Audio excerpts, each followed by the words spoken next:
দলই যখন হুমায়ুন কবিরের পাশে নেই, ঠিক এমন সময় হুমায়ুনের হয়ে কার্যত ব্যর্থ হলেন কংগ্রেস নেতা অধীর চৌধুরী। হুমায়ুনের বিরুদ্ধে ব্যবস্থা নেওয়ার আগে শুভেন্দু অধিকারীর বিরুদ্ধে কি পদক্ষেপ নিয়েছেন মমতা, প্রশ্ন তুলেন অধীর চৌধুরী। সুযোগ বুঝে হুমায়ুনকে নিজের শিবিরে এনে হারানো রাজনৈতিক জমি পুনরুদ্ধারের ছক কষছেন বহরমপুরের প্রাক্তন সাংসদ। হুমায়ুন কবির যদি হুমায়ুন মুখার্জি হতো, হুমায়ুন ব্যানার্জি হতো, তাহলে আপনি করতেন না। আপনারা করছেন কেন? হিন্দু ভোটকে পকেটে পোড়ার জন্য। লোকসভা নির্বাচনে ইউসুফ পাঠানের কাছে শোচনীয় পরাজয়। মুর্শিদাবাদে হারানোর জমি ফিরে পেতে একটার পর একটা কৌশল বদল করে চলেছেন কংগ্রেস নেতা অধীর চৌধুরী। এবার তৃণমূল বিধায়ক হুমায়ুন কবিরের হয়েই এক প্রকার সওয়াল প্রাক্তন প্রদেশ কংগ্রেস সভাপতির। হুমায়ুনের সাম্প্রদায়িক মন্তব্যের সমালোচনা করলেও মমতার বিরুদ্ধে হিন্দু ভোট ব্যাংকের রাজনীতির অভিযোগ অধীরের।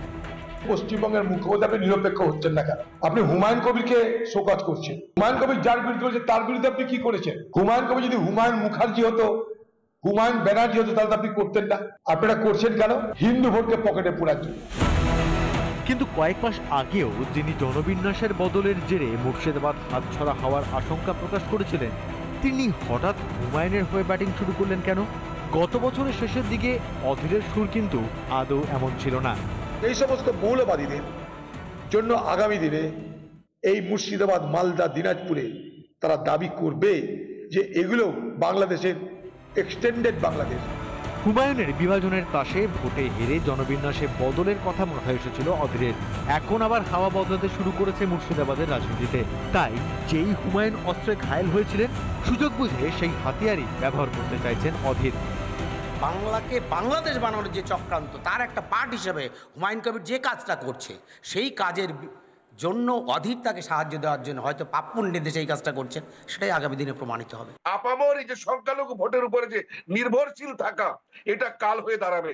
সংখ্যালঘু ভোটের উপরে নির্ভরশীল হওয়া কংগ্রেস সিপিএম কে শেষ করেছে, সংখ্যালঘু ভোটের উপরে নির্ভর করে থাকাটা টিএমসি কেও শেষ করবে। যে পরিস্থিতি বর্তমানে তৈরি হয়েছে, তাতে যে কোনো সময় হুমায়ুনের তৃণমূল সঙ্গ ত্যাগ অস্বাভাবিক নয়। তেমন হলে এরপর কোন দিকে যাবেন হুমায়ুন? মুর্শিদাবাদ পুনরুদ্ধারের লক্ষ্যে দরজা কি খোলা রাখছেন অধীর?